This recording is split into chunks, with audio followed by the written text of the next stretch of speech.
नमस्कार, मैं हूं आपके साथ शारदा झा। आप सभी दर्शकों का स्वागत है। आप सभी दर्शकों से अपील कि नियमित अंतराल पर हाथों को साबुन से धोते रहिए, सार्वजनिक जगहों पर फेस मास्क और तौलिए का उपयोग करिए, कोरोना संक्रमण से लड़ने के लिए हर प्रकार की सावधानियां बरतिए, सजग रहिए, सतर्क रहिए, सुरक्षित रहिए। बुलेटिन की शुरुआत से पहले नजर डालते हैं आज की हेडलाइंस पर। बुधवार को आए 102 नए कोरोना संक्रमित के साथ मधुबनी जिला में कुल कोरोना संक्रमण का आंकड़ा हुआ 4500 के पार। 4650 हुए कोरोना मरीज। कलवाही गैंगरेप हत्याकांड मामले का दूसरा मुख्य आरोपी हुआ गिरफ्तार। नशाखुरानी गिरोह का शिकार हुए एनएसजी कमांडो, गंभीर हालत में डीएमसीएच रेफर। गोगरडीहा थाना क्षेत्र के भोलरही गांव में 22 वर्षीय महिला के साथ जबरन दुष्कर्म करने का प्रयास का मामला आया सामने। पीड़िता ने दर्ज कराई प्राथमिकी। बासोपट्टी में भांजे ने लगाया मामा के घर में आग, 2 लाख की संपत्ति जलकर राख। कोसी नदी के तेज धार के चपेट में आने से मधेपुर की 11 वर्षीय बच्ची हुई लापता। खजौली में युवा भारत विकास बोर्ड ने सोनी हत्याकांड को लेकर निकाला कैंडल मार्च। मधुबनी के निवर्तमान थानाध्यक्ष अरुण कुमार राय के विदाई समारोह का हुआ आयोजन। समस्तीपुर में डीएसपी के पद पर हुए स्थानांतरित। खजौली के पीएचसी चिकित्सक व स्वास्थ्य कर्मी की बड़ी लापरवाही आई सामने। आक्रोशित लोगों ने मुख्य द्वार जाम कर किया प्रदर्शन। बेनीपट्टी प्रखंड के सभी पंचायत में बीते कुछ महीनों से अंत्योदय योजना के सैकड़ों लाभुक राशन से है वंचित। भारी मात्रा में शराब तस्कर के साथ 5 कारोबारी को बिस्फी पुलिस ने दबोचा। जयनगर रेलवे स्टेशन पर रेल थाना के नए थानाध्यक्ष के रूप में मोहम्मद मुजम्मिल ने दिया योगदान। और मधवापुर में पशुपालकों के पास दूध के उत्पादन में 30 से 40% की हुई है गिरावट।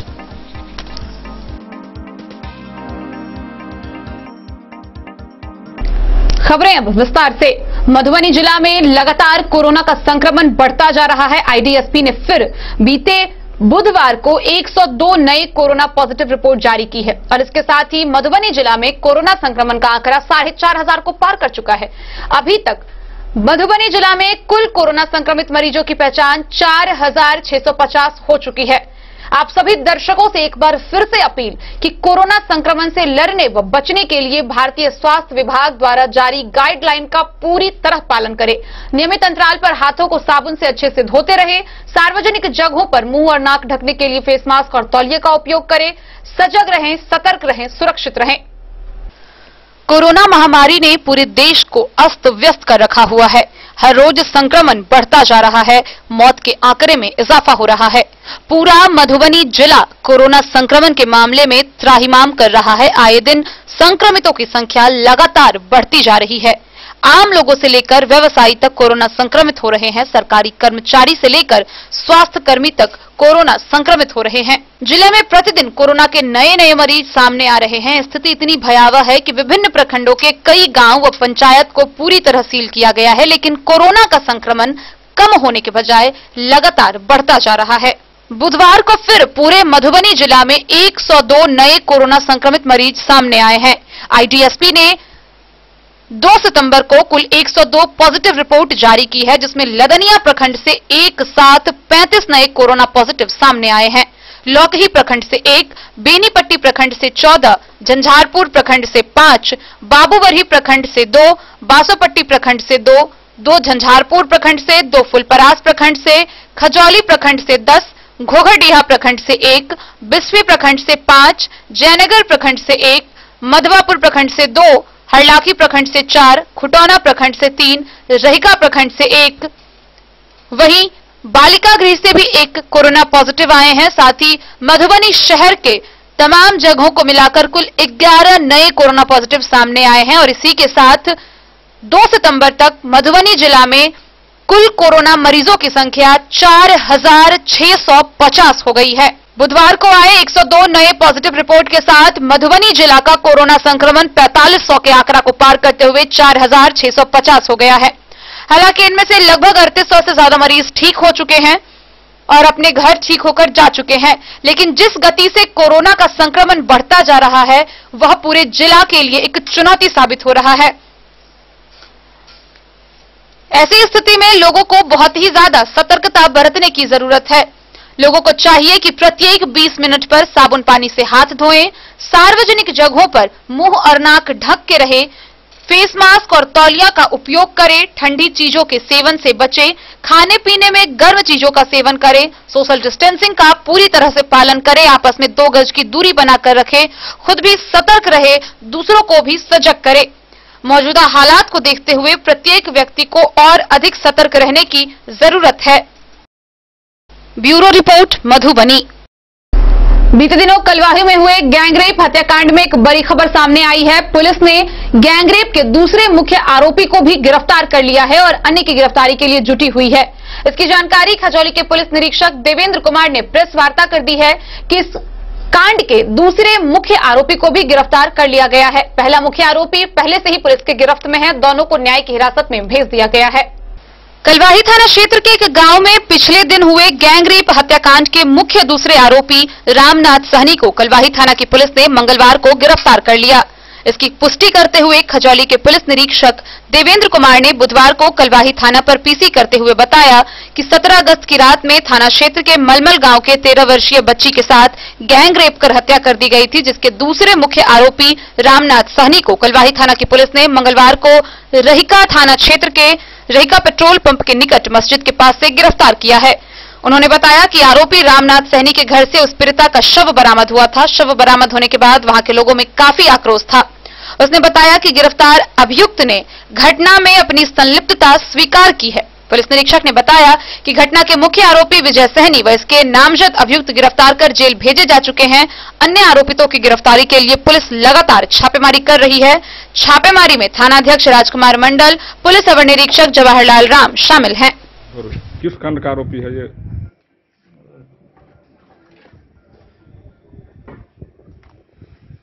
कलवाही थाना कांड संख्या 100। मधुबनी से फिरोज आलम की रिपोर्ट। सकरी थाना क्षेत्र के NH-57 के फ्लाईओवर के नीचे से एनएसजी कमांडो बेहोशी की हालत में मिले हैं। गौरतलब है कि एनएसजी के कमांडो नशाखुरानी गिरोह का शिकार हुए। नशाखुरानी गिरोह ने उनके पास से मौजूद सारे सामान लेकर चंपत हो गए और उन्हें वहीं बेहोशी की हालत में छोड़ दिया। सूचना मिलने पर पहुंची पुलिस बल ने उन्हें पहले पीएचसी पहुंचाया, जहां से उनकी नाजुक हालत को देखते हुए उन्हें डीएमसीएच रेफर कर दिया गया है। सकरी थाना क्षेत्र के NH-57 के फ्लाईओवर के नीचे बेहोशी की हालत में एनएसजी के कमांडो मिले। गौरतलब है कि एसएसबी 18वीं बटालियन के जवान किरण कुमार नाथ कश्मीर से एनएसजी का ट्रेनिंग लेकर राजनगर एसएसबी कैंप लौट रहे थे। इसी दौरान बस से यात्रा करने के क्रम में नशाखुरानी गिरोह का शिकार हो गए। नशाखुरानी गिरोह के सदस्य उनके सारे सामान लेकर चंपत हो गए और उसे बेहोशी की हालत में छोड़ दिया। सूचना मिलने पर सकरी थाना पुलिस ने कम एनएसजी कमांडो को पंडौल पीएचसी पहुंचाया, जहां से एसएसबी के अधिकारी वहां पहुंचे और पंडौल पीएचसी के चिकित्सकों ने कमांडो की गंभीर हालत देखते हुए उन्हें डीएमसीएच रेफर कर दिया।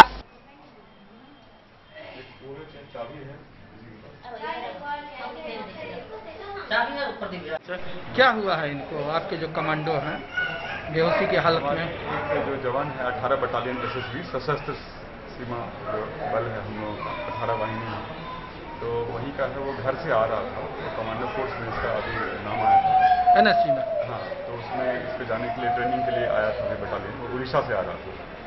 तो लगता है कि कोई यहाँ पे कोई बस वाला इसको कुछ खिलाया विलाया रास्ते में, उसके बाद फिर वो नीचे उसको पुल के नीचे फेंक दिया। कहाँ? सकरी जो पुल है ना, NH-57 हाँ, वो ओवरब्रिज जो वो एक है ना, वो थाना का ओपी है, भालपट्टी ओपी है, भालपट्टी ओपी है, ठीक है। तो वहाँ से एक एएसआई साहब है, वो लेकर के यहाँ पंडोल में दिया। हम लोग को सूचना मिला है, तो हम लोग आए बटालियन से और जवान को लेके डीएमसीएच लेके जा रहे हैं। Bureau report, Madhubani. फुलपरास अनुमंडल के घुघरडीहा थाना क्षेत्र से एक बड़ी खबर सामने आई है, जहां भोली रही गांव में अपने घर में सो रही एक 22 वर्षीय महिला के साथ गांव के ही एक व्यक्ति ने जबरन दुष्कर्म करने का प्रयास किया।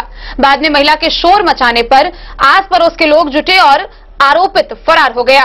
पीड़िता ने इस बात को लेकर स्थानीय थाने में आवेदन देकर प्राथमिकी दर्ज कराई है। फुलपरास अनुमंडल के घुघरडीहा थाना क्षेत्र के भोलेरही गांव में एक 22 वर्षीय महिला के साथ घर में घुसकर जबरन दुष्कर्म करने का प्रयास का मामला सामने आया है। पीड़ित महिला उस समय घर में अकेली थी। घटना बीते बुधवार को अहले सुबह 4 बजे की बताई जा रही है। इस घटना के बाबत पीड़िता ने स्थानीय थाना में लिखित शिकायत दर्ज कराई है, जिसमें आरोपी युवक के माता पिता और बहन को भी घटना के बाद शिकायत करने पर मारपीट करने को लेकर नामजद किया गया है। पुलिस में दर्ज शिकायत के अनुसार पीड़िता सुबह घर में अकेली सोई थी। उस समय गांव का ही कमलेश यादव का 22 वर्षीय पुत्र अविनाश कुमार घर में घुसकर पीड़ित महिला के साथ जबरन दुष्कर्म करने का प्रयास करने लगा। पीड़िता द्वारा शोर मचाने पर आसपास के लोग जागे। पड़ोसियों के जागने पर आरोपी भाग निकला। सुबह में पीड़िता ने अपने जेठ सुरेश यादव के साथ इसकी शिकायत लेकर आरोपी युवक के माता पिता के पास पहुंची तो आरोपी युवक के परिजनों ने उल्टे पीड़िता और उसके जेठ को गालियां देनी शुरू की और मार पीट कर घर से बाहर कर दिया। पुलिस ने लिखित शिकायत मिलने पर प्राथमिकी दर्ज कर ली है। मामले की जांच शुरू कर दी गई है। फुलपरास से जैलेंद्र कुमार यादव की रिपोर्ट। बासुपट्टी थाना क्षेत्र के मढ़िया गांव से एक बड़ी खबर सामने आई है, जहां आपसी रंजिश के कारण भांजे ने ही अपने मामा के घर में आग लगा दिया। हालांकि ग्रामीणों की सूचना पर पुलिस मौके पर पहुंची और मामले की जांच में जुट गई है। आरोपित मौके से फरार हो गया था। बासुपट्टी थाना क्षेत्र के मढ़िया गांव निवासी जय नारायण यादव के घर में इनके भांजे ने ही आग लगा दी और ग्रामीणों के जुटने पर पिस्तौल से हवाई फायरिंग कर दहशत फैलाते हुए फरार हो गया। घटना बुधवार की रात करीब 12 बजे की है। गृहस्वामी की पत्नी सुनैना देवी ने बताया कि घटना की रात उसके पति घर पर नहीं थे।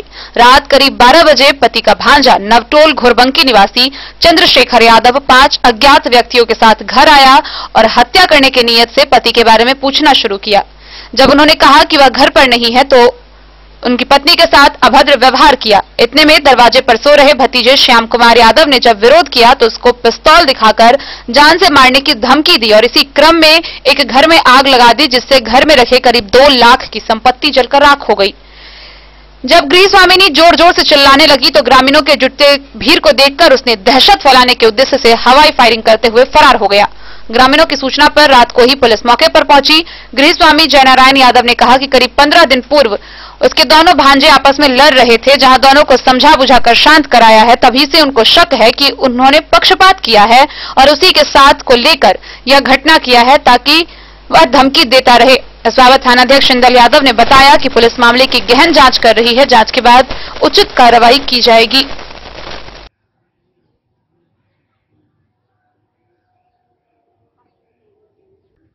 ये घटना हम ससुराल में थे। कोरैया मेरा यहाँ से ससुराल है। तो 2 बजे रात में मेरे पत्नी ने फ़ोन किया कि ऐसे ऐसे यहाँ जो है सो घटना, चंद्रशेखर 5 आदमी से आया यहाँ, बोला। मेरी पत्नी को उठाया, खोजा हमको, जो कहाँ है तो कहा घर पे नहीं है। उसको मारा भी, एक थप्पड़ गाली उली देने लगा कि तू झूठ बोलता है, साले को गोली मार देंगे। तो यहाँ एक मेरा जॉन रहता है, यहीं पे मेरे ही यहाँ रहता है, और एगो भतीजा मेरा यहीं सोता है। तो ये दोनों को भी नींद टूटा। तभी दोनों को भी, उसके साथ जो लोग था उन दोनों को पकड़ लिया। पकड़ करके सामान उमान दिखाया और चंद्रशेखर ने है जो घर में आग फूंक दिया। फूंकने के बाद जो है सो आवाज़ दिया मेरा पत्नी ने। ग्रामीण जब जुटा तो लोग बमबारी और गोली फायर करते हुए यहाँ से भागा। तब तक में यहाँ से ग्रामीणों ने सूचना किया पुलिस वाले को। पुलिस आया यहाँ। जब हम आए थे तो पुलिस आकर के छानबीन करके चल गए थे। पुलिस का बोला हुआ था घर पे जो कल सवेर में आवेदन दो, तो सवेर में आवेदन हमने दिए हैं। और उसका मेरे साथ जो थी है, जो उसके चंद्रशेखर जो है तो बड़ा अपराधी किस्म का लड़का है। वो अपनी माँ बाप को बहुत मार रहा था। उस बीच में हमको फ़ोन किया। उसके भाई के साथ झगड़ा हो रहा था। उसके परिवार में भी सबसे झगड़े हैं। मतैर को भी मारता था, बाप को भी मार रहा था बहुत। तो हमको फ़ोन किया, गए उसको कहे कि तू माँ बाप को क्यों मारता है। यही लेकर के हमारे साथ उसका जो है वो दुश्मनी बना लिया। हम उसको कहे, वही कुन्नस लेकर के वो हमको मारने के लिए आया था। शराब का भी धंधा बड़ी तूफान में करता है, शराब पीता भी बहुत है। वैसे चंद्रशेखर मेरा भांजा है, तो दोनों आपस में अपने भाई के साथ लड़ रहे थे, माँ बाप के साथ भी लड़ रहे थे। तो मेरा फर्ज समझा कि जाकर के उसको हम समझाए, तो उसको समझाए हम, जो माँ बाप को मारते हो गलत है। बस यही लेकर के मेरे साथ जो है सो ये आकर के ये घटना सब किया। मेरा नाम जयनारायण यादव है, मेरा थाना बासोपट्टी है, ये घर घाटमढ़िया में पड़ता है, पुरवारी टोल मेरा। हरलाखी से संजय राउत की रिपोर्ट। खबरों का सिलसिला जारी रहेगा। वक्त हो चला है एक छोटे से ब्रेक का। मिलते हैं इस ब्रेक के बाद, आप बने रहिए हमारे साथ। नमस्कार, प्रणाम, मैं हूं गुंजन पंत। प्रिय केबल ग्राहकों, लॉकडाउन के दौरान अपने केबल ऑपरेटर के मासिक शुल्क का भुगतान ऑनलाइन या फिर मोबाइल विकल्प द्वारा करें, अन्यथा अपने लोकल केबल ऑपरेटर से संपर्क करें और देखते रहें अपना पसंदीदा चैनल। सुरक्षित रहें।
अमरनाथ प्रसाद ज्वेलर्स 916 हॉलमार्क ब्रांडेड गोल्ड एवं डायमंड ज्वेलरी शोरूम, गांधी चौक, राजनगर बाजार, एक भरोसे की पहचान। की दुनिया का चमकता सितारा झड़ीलाल। शादी ब्याह हो या तीज त्योहार, हर मौके के लिए हमारे पास है खास किस्म की साड़ियाँ। जरदोजी कामदार साड़ियों से लेकर डिजाइनर साड़ियों की एक से बढ़कर एक वैरायटीज, हर कलर व पैटर्न की साड़ियों का खजाना झड़ीलाल। इतना ही नहीं, अच्छी क्वालिटी व नामी कंपनियों के शर्ट पैंट के कपड़े भी हमारे यहाँ उपलब्ध हैं। कुर्ता पैजामा का कपड़ा हो या शर्ट पैंट का कपड़ा या फिर डिजाइनर सलवार सूट की हो डिमांड, हम करते हैं पूरी आपकी हर मांग। अगर आप अपनी पर्सनैलिटी में लगाना चाहते हैं चार चांद, तो एक बार सेवा का मौका अवश्य दें। झड़ीलाल, हमारा पता है बड़ा बाजार एवं महिला कॉलेज रोड।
एवं रेडीमेड कपड़ों का अनूठा संगम, बॉम्बे फैशन। शादी हो या कोई त्योहार, हर तरह के खास आयोजन में आपको पसंद आएंगी यहाँ की डिजाइनर कामदार एवं बेहतरीन साड़ियाँ। यानी अगर आप चाहते हैं सभी प्रकार की कामदार, फैंसी, बनारसी, प्योर सिल्क, सूती साड़ियाँ, सलवार सूट और लहंगा चुन्नी, तो सोचने की जरूरत नहीं, आए बॉम्बे फैशन। हम रखते हैं आपकी पसंद का ख्याल। शर्टिंग, सूटिंग एवं ब्रांडेड रेडीमेड कपड़े भी मिलेंगे आपको उचित मूल्य पर। यही नहीं, बच्चों के कपड़े बाजार से कम कीमत पर यानी होलसेल रेट पर प्राप्त करें। पता याद रखें, बॉम्बे फैशन, महिला कॉलेज रोड, मधेपुर प्रखंड क्षेत्र में कोसी नदी के तेज धार में बहने से एक 11 वर्षीय लड़की के लापता होने की खबर सामने आई है। एसडीआरएफ की टीम उसकी तलाशी में जुटी हुई है। न लड़की का कुछ पता चला है, न शव अब तक बरामद हुआ है। वह इस घटना के बाद से पूरे गांव में शोक पसरा हुआ है। मधेपुर प्रखंड क्षेत्र में एक 11 वर्षीय बच्ची कोसी नदी के तेज धार के चपेट में आने से लापता हो गई है, जिसकी तलाशी एसडीआरएफ की टीम कर रही है। भेजा थाना क्षेत्र के भरगामा पंचायत निवासी राम बहादुर यादव की पुत्री लाल दाई उस समय कोसी नदी के तेज धारा में बहकर लापता हो गई, जब उसकी माता पावर बोट से नदी पार कर अपने खेत देखने चली गई। पीछे से उसके 11 वर्षीय पुत्री भी घाट पर पहुंची। मां को उस पार जाते देख उसी नदी के घाट पर नहाने लगी। उस पार से उसकी मां कई बार आवाज देकर घर वापस कहने के लिए कहती रही, मगर वह वापस नहीं हुई। मां यह समझकर काम करने लगी कि वह घर वापस हो जाएगी, मगर देर शाम जब वह घर वापस नहीं लौटी, तब घर वालों को यह चिंता सताने लगी कि कहीं कोसी नदी में तो डूब नहीं गई। ग्रामीणों के सहयोग से काफी तलाश किया गया है, मगर उसका अभी तक कोई अता पता नहीं चल सका। अगले दिन मधेपुर के अंचल अधिकारी पंकज कुमार सिंह को इसकी सूचना दी गई। उन्होंने एसडीआरएफ की टीम को वहां पर भेजकर तलाशी शुरू करवाई है, मगर एसडीआरएफ की टीम भी काफी मशक्कत के बावजूद अभी तक शव ढूंढ नहीं पाई है। इस बात को लेकर पूरे भरगामा पंचायत में शोक की लहर फैली हुई है। राम बहादुर के कुल 6 बच्चे हैं, जिसमें 3 लड़की और 3 लड़के हैं। जो पुत्री लापता हुई है वह सबसे छोटी थी। आपकी ही बच्ची डूबी है? बोलिए। आपकी लड़की डूबी है? जी हाँ। कैसे डूबी? मैंने उस पार में भी हमारा खेती थोड़ा है, उसमें जाना आना हम लोग को, परिवार को, हमको भी डेली जाना आना करते थे। कभी नजदीक में भैंस भी लाते थे धोने के लिए, तो उसी में कभी काल वो भी जाती थी अपना खेत की तरफ माँ के साथ में। माँ के साथ में जब जा रही थी तो यहाँ पर बहुत सारा बच्चे लोग नहा रहा था, तो वो वहाँ पर खड़ी हो गई जी, नहीं तुम चलो हम पीछे से आ रहे हैं। ऐसे करके स्टीमर वाला नाव था, उसका माँ जो है सो पार हो गई।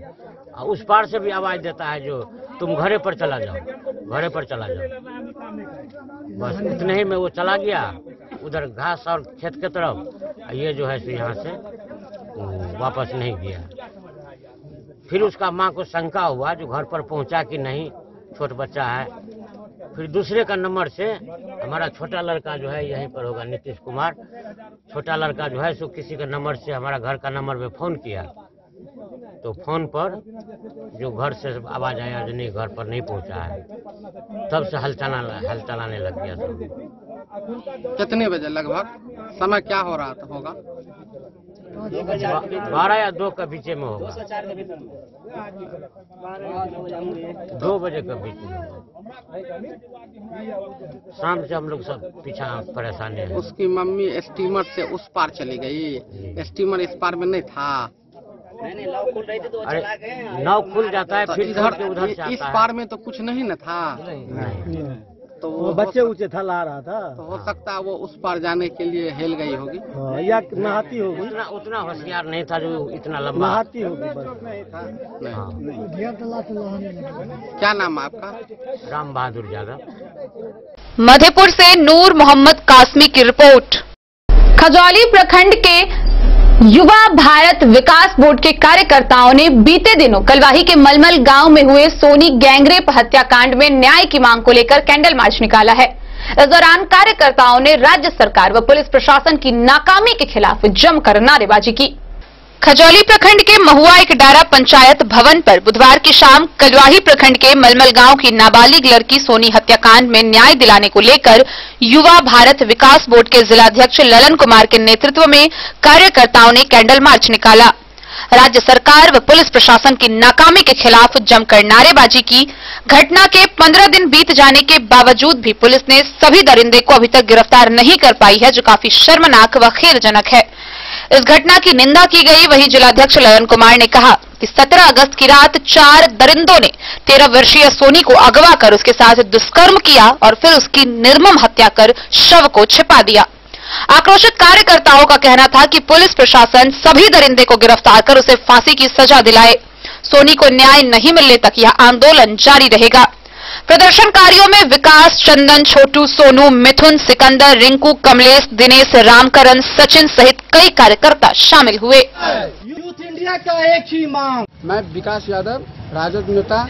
सोनी जो मलमल में कलवाही प्रखंड के मलमल गांव में जो सोनी को जघन अपराध रेप करके अपराध कर दिया, उसके लिए हम लोग कैंडल मार्च कलवाही में भी निकाले, मधुबनी में भी निकाले, खजौली में भी निकाले और उसके बाद जयनगर में आज डारा गांव में हम लोग कैंडल मार्च करके सोनी के न्याय के लिए हम लोग मांग कर रहे हैं। रेपिस्टों को फांसी देने की मांग कर रहे हैं हम लोग।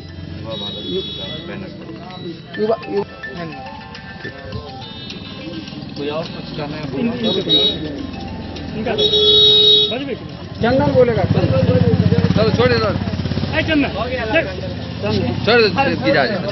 भूतपूर्व सैनिक सह सामाजिक कार्यकर्ता युवा भारत विकास बोर्ड अध्यक्ष ललन कुमार आज कैंडल मार्च निकालकर सबसे पहले मृतका की आत्मा को शांति मिले।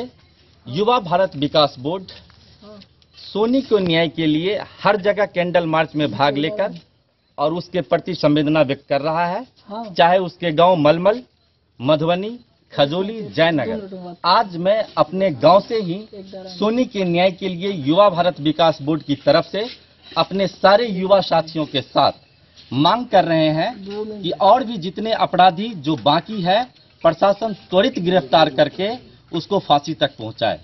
कहते हैं कि वक्त के साथ जख्म तो भर जाते हैं मगर सफर जिंदगी में और कभी फिर लौट कर नहीं आते।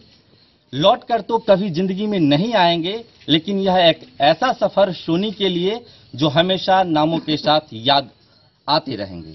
मेरी मांग युवा भारत विकास बोर्ड से सोनी के न्याय के लिए हम लोग आज कैंडल मार्च निकाले हैं और अपने गांव से पुलिस अभी तक हम लोगों के प्रेशर या जहां कैंडल मार्च जहां तहां करने के विरोध में मिली जानकारी के अनुसार 2 मुजरिमों को गिरफ्तार किया है और जो बाकी मुजरिमों है आज भी एक गिरफ्तार हुई है, आज भी हुई है जो अभी तक सूचना मिल चुकी है आपके द्वारा, और जो भी उसमें संलिप्त मुजरिम है उसको तुरंत गिरफ्तार कर उसको कम से कम फांसी तक पहुंचाए ताकि यह कड़ा संदेश युवाओं के बीच में जाए जो ऐसा दोबारा गलती करने की हिम्मत न रखे। दो न्याय दो, न्याय दो, बहन सोनी को न्याय दो, न्याय दो, न्याय दो। यूथ इंडिया का एक ही मांग, यूथ इंडिया का एक ही मांग। खजौली से सुधांशु ठाकुर की रिपोर्ट। मधुबनी नगर थाना के निवर्तमान थाना प्रभारी अरुण कुमार राय का समस्तीपुर के डीएसपी पद पर स्थानांतरित हो गया है। वहीं इसको लेकर पूरे नगर थाना क्षेत्र में विभिन्न जगहों पर इनके लिए विदाई समारोह का आयोजन किया गया। इस दौरान उपस्थित लोगों ने उनके कार्यकाल की जमकर सराहना की। मधुबनी नगर के नागरिकों के द्वारा नगर थाना प्रभारी अरुण राय की विदाई समारोह का आयोजन किया गया। इस दौरान इनके कार्यकाल की लोगों ने जमकर सराहना की। कहा कि बहुत ही कम ऐसे पदाधिकारी होते हैं जो जन जन तक अपनी योग्यता और व्यवहार से लोगों के दिल में जगह बना पाते हैं। लोगों ने कहा कि थाना से लेकर आम लोगों तक इनके द्वारा जोड़ना और बड़े से बड़ा कार्यक्रम बिना फोर्स के करना इनकी उत्कृष्ट कार्यशैली को दर्शाता है। इस मौके पर फुटकर विक्रेता राजेंद्र महतो, IFWJ के जिलाध्यक्ष हेमंत सिंह, जिला सचिव आकिल हुसैन, मुखिया अनिल सिंह, MSU के सदस्यों के द्वारा मिथिला की परंपरा के अनुसार उन्हें पाग दुपट्टा समेत कई उपहार देकर सम्मानित किया गया। इस दौरान अरुण कुमार राय ने भी कहा कि उन्हें मधुबनी के लोगों से काफी स्नेह और प्यार मिला है जिसे वह कभी भुला नहीं सकते। हर एक लोगों ने उनके साथ पारिवारिक तौर पर मिलकर काम को अंजाम दिया। थाना में कभी भी किसी तरह की दुश्वारी नहीं हुई। उन्होंने कहा कि घर की तरह उन्होंने यहां सारे मामलों का निपटारा किया। यहां के लोगों का प्यार उन्हें हमेशा याद रहेगा। मौके पर निहाल, हाफिज, भारत भूषण गोपाल मिश्रा, मुखिया अनिल सिंह, MSU के सभी सदस्य समेत सैकड़ों की तादाद में लोग मौजूद रहे। वहीं कोतवाली चौक वार्ड नंबर 30 अमीन कॉलोनी स्थित मदरसा ताजू सरिया व अंजुमन इत्तेहाद मिल्लत की ओर से भी मदरसा प्रांगण में नगर थाना के विदाई समारोह का आयोजन किया गया। मदरसा के सचिव अबू जफर नियाजी ने इसकी अध्यक्षता की। स्थानीय लोगों ने निवर्तमान थाना प्रभारी को फूल माला पहनाकर स्वागत किया।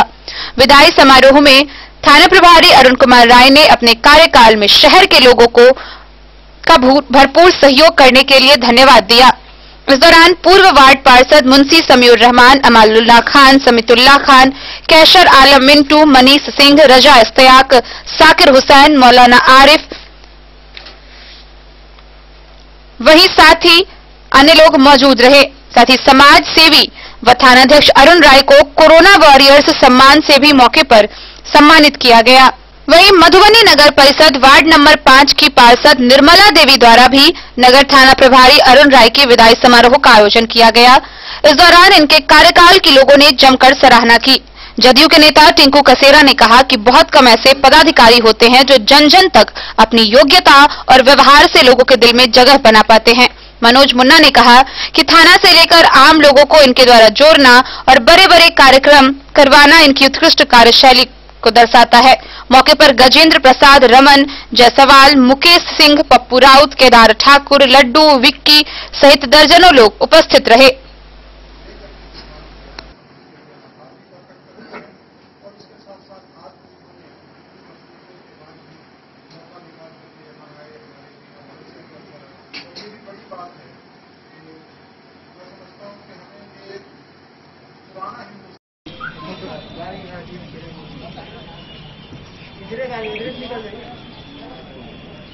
सेव कर देता हूँ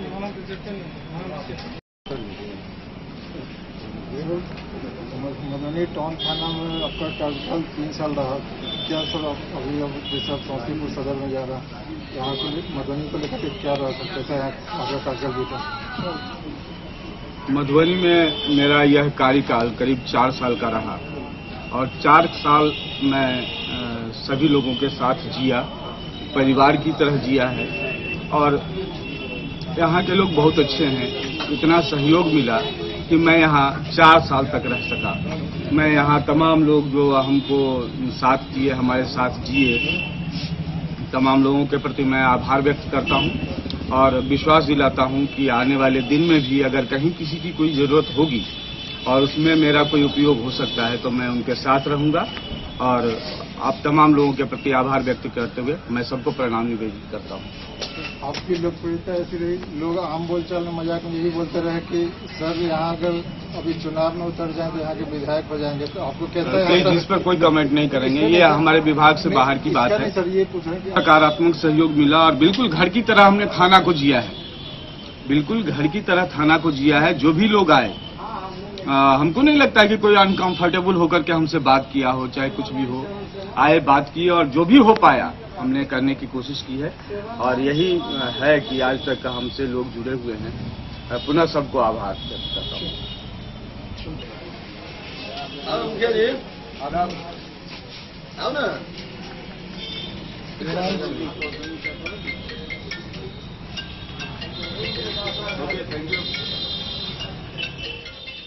मधुबनी से फिरोज आलम की रिपोर्ट। खजौली पीएचसी के चिकित्सक व स्वास्थ्य कर्मियों की एक बड़ी लापरवाही सामने आई है। इलाज कराने गए जख्मियों के जिस भाग से खून बह रहा था वहां खून बंद करने के लिए लगाए गए केमिकल लगाने के बाद उनका वह भाग और भी ज्यादा जख्मी हो गया। वह चमड़ा वहां जल गया और वहां फफोले उग गए। उसके बाद से आक्रोशित ग्रामीणों ने पीएचसी के चिकित्सक व स्वास्थ्य कर्मियों के खिलाफ नारेबाजी करते हुए पीएचसी का मुख्य द्वार बंद कर घंटों प्रदर्शन किया। खजौली के पीएचसी के चिकित्सक व स्वास्थ्य कर्मियों की घोर लापरवाही का मामला प्रकाश में आया है। मारपीट में दतुआर गांव के जख्मी व खून से लथपथ 6 लोग इलाज के लिए खजौली पीएचसी पहुंचे, जहां के चिकित्सक व स्वास्थ्य कर्मियों के द्वारा खून साफ करने में उपयोग किए गए केमिकल खतरनाक साबित हुआ। केमिकल से साफ किए गए जगह पर चमड़ा पूरी तरह जल गया। वह जले हुए चमड़े पर बड़े बड़े फफोले उग गए। मामला 31 अगस्त के रात की है। इस घटना के विरोध में आक्रोशित जख्मियों ने पीएचसी के मुख्य द्वार को बंद कर पीएचसी के चिकित्सक व स्वास्थ्य कर्मी के लापरवाही के खिलाफ जमकर प्रदर्शन किया। प्रदर्शनकारियों का आरोप था कि 31 अगस्त की रात दतवार गांव में 2 गुटों में हिंसक झड़प हुई। इलाज के लिए दोनों पक्ष के 6 लोग पीएचसी पहुंचे। पीएचसी प्रभारी चिकित्सक डॉक्टर ज्योतिन्द्र नारायण, एएनएम रानी कुमारी व सावित्री कुमारी ने सभी घायलों का इलाज किया। घायल में सुरेश, रमन, शंभू, राजेश, दिनेश व लाल शामिल हैं। चिकित्सक के द्वारा बैंडेज पट्टी कर उसे घर भेज दिया गया। घर जाने के बाद जहां जहां खून बह रहा था, वहां जिस केमिकल का उपयोग किया गया, उन सभी जगहों से स्किन का जलना शुरू हो गया। दूसरे दिन वहां से चमड़े जलकर काले हो गए और सभी जगह पर बड़े बड़े फफोले उग गए। स्वस्थ होने के बजाय सभी जख्मी बेवजह की दर्द से कराह रहे हैं। वहीं पीएचसी के प्रभारी ज्योतिन्द्र नारायण ने कहा कि 31 अगस्त की रात दतवार गांव के मारपीट कर 6 लोग इलाज के लिए आए। सभी का प्राथमिक उपचार कर घर भेज दिया गया। उन्होंने कहा कि कटे फटे में बह रहे खून साफ करने के लिए उपयोग किए जाने वाले दवा का ही प्रयोग किया गया था, जिससे जिला से जिस दवा की आपूर्ति होती है उसी का उपयोग किया गया है। वैसे उस दवा को जांच के लिए सदर अस्पताल मधुबनी भेजा जा रहा है।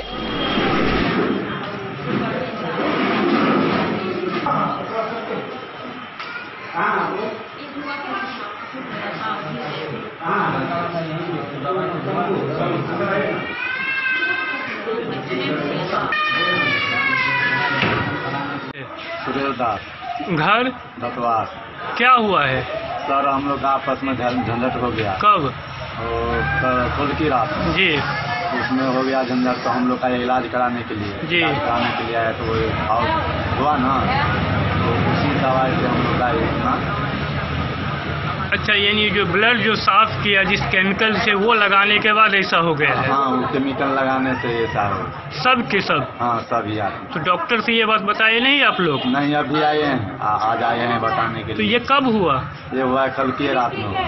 कल रात में हुआ 31 का रात। यानी 31 की रात में जो आप लोगों को दवा दी गई उसके बाद ऐसा हो गया है? तो आप लोग घर चले गए थे? हम लोग दवा वाले घर चले गए। जैसे जैसे ये पसर गया जी, जैसे जैसे हुआ उससे अलगने लगा वो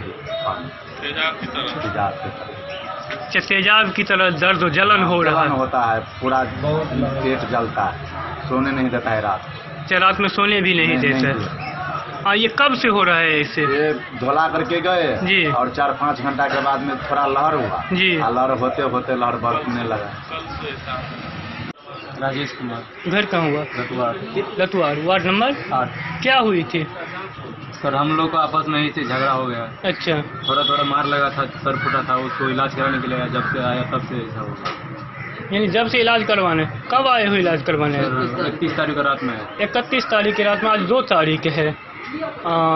ये दर्द कब से हो रहा है? सर, जब से दवा दिया ना, इलाज किया ना, उसके 4-5 घंटा बाद में पूरा लहर रहा था। अभी रात में सोने नहीं दिया, रात में ऐसे हो गया। अच्छा, रात से ऐसे हो गया। तो आप लोग यहाँ किस लिए आए हैं? सर, हम लोग को इलाज चाहिए सर। आप लोगों को इलाज चाहिए? कैसा दर्द हो रहा है? जैसे तेजाब लगा है, तेजाब डाल दिया है, पूरा लहर रहा है। जैसे तेजाब से साफ किया हुआ है? हाँ। जब आप लोगों की साफ हो रही थी, ब्लड को जो साफ कर रहे थे डॉक्टर या एएनएम जो साफ कर रहे थे, तो उस समय उस केमिकल से कैसा बदबू आ रहा था? आप लोग होश में थे? होश में तो थे सर, लेकिन उससे बदबू भी आ रहा था? बदबू तो नहीं, बदबू नहीं आ रहा। खजौली से सुधांशु ठाकुर की रिपोर्ट। खबरों का सिलसिला जारी रहेगा। वक्त हो चला है एक छोटे से ब्रेक का। मिलते हैं इस ब्रेक के बाद, आप बने रहिए हमारे साथ। ज्वेलरी हाउस स्वर्णश्री, सोने की शुद्धता मापने वाला यंत्र कैरेटोमीटर यहाँ उपलब्ध है, क्योंकि सोने की शुद्धता और आपके विश्वास के साथ कोई समझौता नहीं। रत्न, सोना व चांदी के हर तरह के आभूषणों के लिए एक बार अवश्य आएं। लाइट वेट व बेहतरीन कारीगरी वाले गहनों का अनूठा संगम। आपका भरोसा ही है हमारी पूंजी। बिना किसी मिलावट व पूरी शुद्धता के साथ हॉलमार्क गहने आपको देना हमारा परम कर्तव्य। तो देर किस बात की, अपने मनपसंद गहनों की खरीदारी के लिए आज ही आए। पता याद रखें, jewellery house Swarnashree, Bada Bazar, Madhubani. Shakuntala sales DG world. Shakuntala sales DG world, यहाँ आपको मिलेगा हर तरह का इलेक्ट्रॉनिक होम अप्लायंसेज। जी हाँ, घर के जरूरत और ऐशो आराम के सभी इलेक्ट्रॉनिक उपकरण यहाँ उपलब्ध हैं। उचित मूल्य के साथ विभिन्न कंपनियों के सामानों के लिए डीजी वर्ल्ड देता है आपको विश्वसनीयता की पूरी गारंटी। Whirlpool, Godrej, LG, Samsung, Sansui, Videocon सहित कई और कंपनियों के सामान उचित मूल्य पर प्राप्त करें। इतना ही नहीं, AC, LED, cooler, refrigerator, washing machine, Triveni अलमीरा, चिमनी, लैपटॉप और मोबाइल के लिए आपको कहीं और जाने की जरूरत नहीं। तो आइए शकुंतला सेल्स डीजी वर्ल्ड और अपने मनपसंद सामानों की खरीदारी कर अपने घर ले आइए। पता याद रखें, Shakuntala sales DG world, head post office road, Madhubani. यहाँ सभी इलेक्ट्रॉनिक अप्लायंसेज में 0% के इंटरेस्ट पर बजाज फाइनेंस के द्वारा ईएमआई पर खरीदारी की सुविधा उपलब्ध है। ब्रेक के बाद एक बार फिर आप सभी दर्शकों का स्वागत है। आगे बढ़ने से पहले नजर डालते हैं आज की हेडलाइंस पर। बुधवार को आए 102 नए कोरोना संक्रमित के साथ मधुबनी जिला में कुल कोरोना संक्रमण का आंकड़ा हुआ 4500 के पार। 4650 हुए कोरोना मरीज। कलवाही गैंगरेप हत्याकांड मामले का दूसरा मुख्य आरोपी हुआ गिरफ्तार। नशाखुरानी गिरोह का शिकार हुए एनएसजी कमांडो, गंभीर हालत में डीएमसीएच रेफर। गोगाडीहा थाना क्षेत्र के भोलरही गांव में 22 वर्षीय महिला के साथ जबरन दुष्कर्म करने का प्रयास का मामला आया सामने। पीड़िता ने दर्ज कराई प्राथमिकी। बासोपट्टी में भांजे ने लगाया मामा के घर में आग, 2 लाख की संपत्ति जलकर राख। कोसी नदी के तेज धार के चपेट में आने से मधेपुर की 11 वर्षीय बच्ची हुई लापता। खजौली में युवा भारत विकास बोर्ड ने सोनी हत्याकांड को लेकर निकाला कैंडल मार्च। मधुबनी के निवर्तमान थानाध्यक्ष अरुण कुमार राय के विदाई समारोह का हुआ आयोजन। समस्तीपुर में डीएसपी के पद पर हुए स्थानांतरित। खजौली के पीएचसी चिकित्सक व स्वास्थ्य कर्मी की बड़ी लापरवाही आई सामने। आक्रोशित लोगों ने मुख्य द्वार जाम कर किया प्रदर्शन। बेनीपट्टी प्रखंड के सभी पंचायत में बीते कुछ महीनों से अंत्योदय योजना के सैकड़ों लाभुक राशन से है वंचित। भारी मात्रा में शराब तस्कर के साथ 5 कारोबारी को बिस्फी पुलिस ने दबोचा। जयनगर रेलवे स्टेशन पर रेल थाना के नए थानाध्यक्ष के रूप में मोहम्मद मुजम्मिल ने दिया योगदान। और मधवापुर में पशुपालकों के पास दूध के उत्पादन में 30 से 40% की हुई है गिरावट।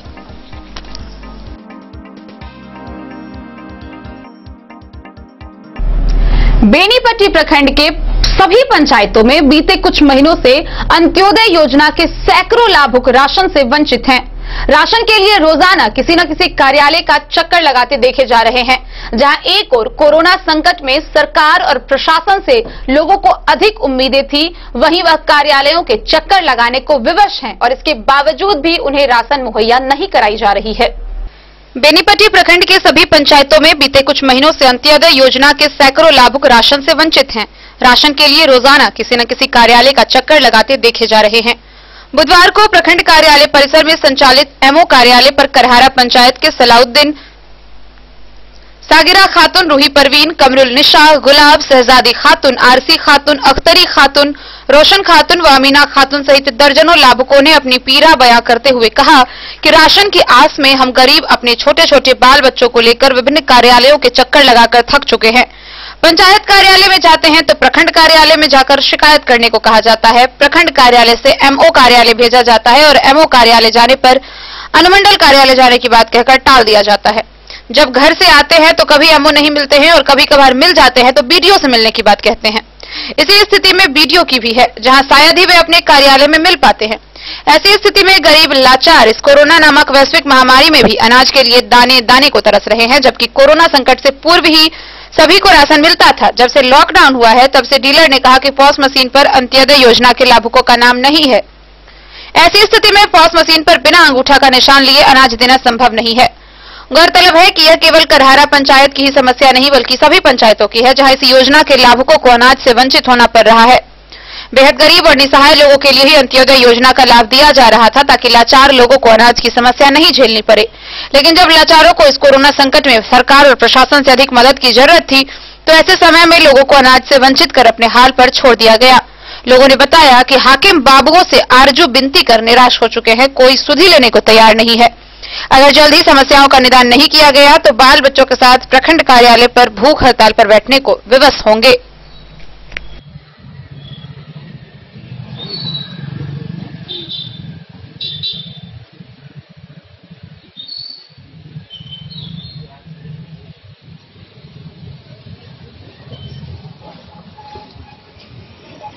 मेरा नाम हो गया मोहम्मद सदर आलम।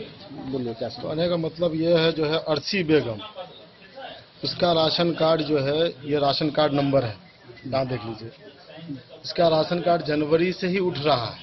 इसके नाम पे राशन ये जो है राशन, ये सूरज कुमार मतलब ये है डीलर है हम इनका।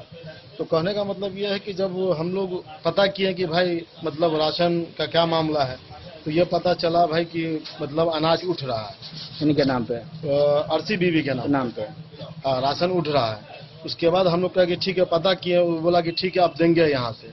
जब यहाँ से फिर अर्सी बीबी वहाँ गए तो भाई लॉक बता रहा है, उनका राशन कार्ड लॉक बता रहा है। तो लॉक बता रहा है तो इसका क्या निदान निकलेगा, ये तो एमओ साहब या एसडीओ साहब हमको बताएंगे।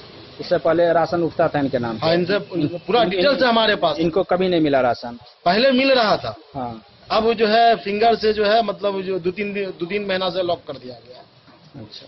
और आपदा के महामारी के टाइम में सर इस तरह का समस्या होगा, ये बताइए जनता क्या करेगी। यहाँ पर आते हैं, देखिए ऑफिस में ताला लगा हुआ है, किस आधार पे ताला लगा हुआ, जनता कहाँ जाएगी। तो इसके लिए मतलब जो है एमओ साहब कितने बार आए हैं? हम तो कंटिन्यू आ रहे हैं सर, हम 1 महीना से लगातार आ रहे हैं, इसका अभी तक कोई निदान नहीं निकला। टेली ऑफिस बंद मिलता है? हाँ, जब भी आ रहे हैं ऑफिस बंद है, एमओ साहब गायब रहते हैं, एमओ साहब फोन नहीं उठा रहे हैं। इसका जल्द से जल्द निदान निकले, या तो हम लोग फिर एसडीओ साहब के यहाँ पर जाके पूरे बाल बच्चे सबके साथ में वहीं पर बैठे रहेंगे, वहीं पर धरना करेंगे। हम लोग ये चाह रहे हैं कि ये कोरोना महामारी में हम लोग कुछ नहीं करें, सिर्फ हम लोग का काम होने से मतलब है, मगर वो चीज देख रहे हैं कुछ एक्शन ही नहीं लिया जा रहा है। हम लोग करहरा पंचायत सोहरौल गांव समझ गए, वार्ड नंबर 6, वहां से आए हैं 10 किलोमीटर दूर पैदल। समस्या क्या है? समस्या ये है कि हम लोगों को 2000 से ही जनगणना के आधार पर अंत्योदय जो है वो क्या कहते हैं कि राशन हम लोगों को मिल रहा था। अच्छा। अचानक जो है डीलर जो है हम लोगों को जो है राशन बंद कर दिया 4 महीना से। हम लोग डीलर के पास गए, बोले कि भाई हम लोगों को राशन क्यों नहीं दे रहे हैं। बोला कि आप लोगों का लॉक हो गया। इससे पूर्व हम लोग ने डीलर को, इससे पूर्व डीलर को आधार कार्ड, जनगणना कागज, बैंक का खाता, सारा चीज दिया। और हम लोग रात दिन परेशान हो रहे हैं। एमओ साहब के ऑफिस में आते हैं, एमओ साहब कुछ बताने में एकदम बिल्कुल असमर्थ है। डीलर कहता है कि जाओ एमओ साहब के पास, एमओ साहब का यानी कोई समस्या का निदान अब तक हम लोगों को नहीं मिला। और हम लोगों के जो बाल बच्चा है बिल्कुल भूखमरी के कारागार पर पहुंचे हुए हैं, समझ गए, और परेशानी का सामना है। और हम लोगों को यही कहना है कि हम लोगों को जल्द से जल्द। डीलर क्या बोलता है? नया डीलर कौन है? नया डीलर जो है वो कविता कुमारी है, समझ गए, सोहरौल डी टोला। वो बोलती है कि भाई आपका लॉक हो गया है, आप जाइए, हम राशन नहीं देंगे। हम राशन नहीं देंगे, आप एमओ साहब के पास जाइए। एमओ साहब के पास जाते हैं तो एमओ साहब कुछ बोलने में असमर्थ बताते हैं। और हम लोग चक्कर लगा के परेशान हैं। क्या नाम है आपका? मोहम्मद सलाउद्दीन। घर सोहरौल, वार्ड नंबर 6। बेनीपट्टी से विनोद कुमार की रिपोर्ट। बिस्फी थाना की पुलिस ने रात्रि गश्ती के दौरान बड़ी कार्रवाई करते हुए लाधा चौक के समीप से 540 लीटर शराब बरामद किया है। वहीं 5 तस्कर को भी गिरफ्तार किया है। इस दौरान उन्होंने एक इंडिगो कार व पिकअप जब्त किया है। गिरफ्तार तस्कर को आगे की कार्रवाई के लिए न्यायिक हिरासत में भेज दिया गया है। बिस्फी थाना क्षेत्र के लाधा चौक के समीप से भारी मात्रा में शराब के साथ शराब तस्करों को दबोचने में बिस्फी पुलिस को सफलता मिली है। रात्रि गश्ती के दौरान सारघाट से दरभंगा की तरफ ले जा रहे भारी मात्रा में खेप को पुलिस ने नाकामयाब कर दिया। बिस्फी के थानाध्यक्ष उमेश कुमार पासवान ने बताया कि पुलिस को गुप्त सूचना मिली थी कि साहर घाट की तरफ से शराब की बड़ी खेप ले जाई जा रही है, जिसमें 540 लीटर देशी शराब के साथ शराब तस्कर रोशन, सूर्यकांत, धीरज, मनीष, जो दरभंगा मब्बी थाना, कमतौल थाना व हरलाखी थाना क्षेत्र के शराब कारोबारी हैं, वही टाटा इंडिगो कार, पिकअप सब बरामद किया है। बिस्फी थानाध्यक्ष उमेश कुमार पासवान के नेतृत्व में एएसआई कमलेश राय, एसआई सुरेंद्र यादव, एएसआई सुरेश चौधरी ने दल बल के साथ लाधा चौक के पास पुलिस की गाड़ी को देखकर कारोबारी गाड़ी छोड़कर भागने लगा। पुलिस ने उन्हें खदेड़ कर पकड़ लिया। थानाध्यक्ष उमेश कुमार पासवान ने बताया कि प्राथमिकी दर्ज कर आगे की कार्रवाई के लिए उन्हें न्यायिक हिरासत में भेज दिया गया है।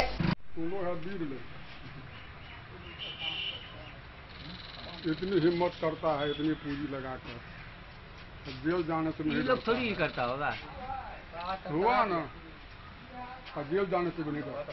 ये लोग किसी का माल लेके न जाता होगा।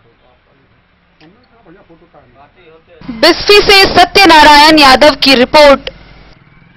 पूर्व मध्य रेल समस्तीपुर मंडल के जयनगर रेलवे स्टेशन पर रेल थाना के नए थानाध्यक्ष के रूप में मोहम्मद मुजम्मिल ने अपना योगदान दिया है। वहीं इस दौरान उन्होंने कहा कि क्राइम पर कंट्रोल करना उनकी पहली प्राथमिकता होगी। पूर्व मध्य रेल समस्तीपुर मंडल के जयनगर रेलवे स्टेशन पर रेल थाने के नए थानाध्यक्ष के रूप में मोहम्मद मुजम्मिल ने जयनगर रेल थाने में अपना योगदान दिया।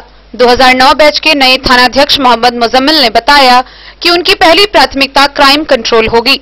भारत नेपाल अंतर्राष्ट्रीय सीमावर्ती रेलवे स्टेशन होने के कारण जयनगर रेलवे स्टेशन पर सुरक्षा व्यवस्था पर पुलिस जवानों के साथ काम किया जाएगा, जबकि अंतर्राष्ट्रीय सीमावर्ती रेलवे स्टेशन होने के कारण जयनगर से प्रस्थान करने वाली सभी ट्रेनों में सघन चेकिंग अभियान के अलावे उस रेलवे स्टेशन पर जाने वाले सभी लोगों पर पैनी नजर रखी जाएगी। जयनगर से हनुमान प्रसाद मोर के साथ मोहम्मद अली की रिपोर्ट। इन दिनों दूध उत्पादन को लेकर पशुपालकों के सामने भारी समस्या आ गई है। दूध के उत्पादन में 30 से 40% तक की गिरावट मापी गई है। आइए आपको दिखाते हैं मधवापुर प्रखंड से ये रिपोर्ट। पशुपालकों के यहाँ एक और दूध उत्पादन में गिरावट हो गई है, वहीं दूसरी ओर उपलब्ध हो रहे दूध की जायज कीमत भी नहीं मिल पा रही है। दूध के उत्पादन में हुई कमी की प्रधान वजह बाढ़ के कारण चारे की कमी और सरकारी स्तर पर इलाज की समुचित व्यवस्था का नहीं होना माना जा रहा है। हालांकि सरकारी स्तर पर अस्पताल है, लेकिन वहां पदस्थापित डॉक्टर कई प्रखंड के प्रभार में हैं।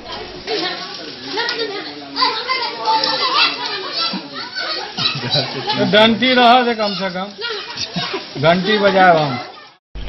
मधवापुर से शत्रुमर्दन कुमार की रिपोर्ट। आज के इस बुलेटिन में फिलहाल इतना ही।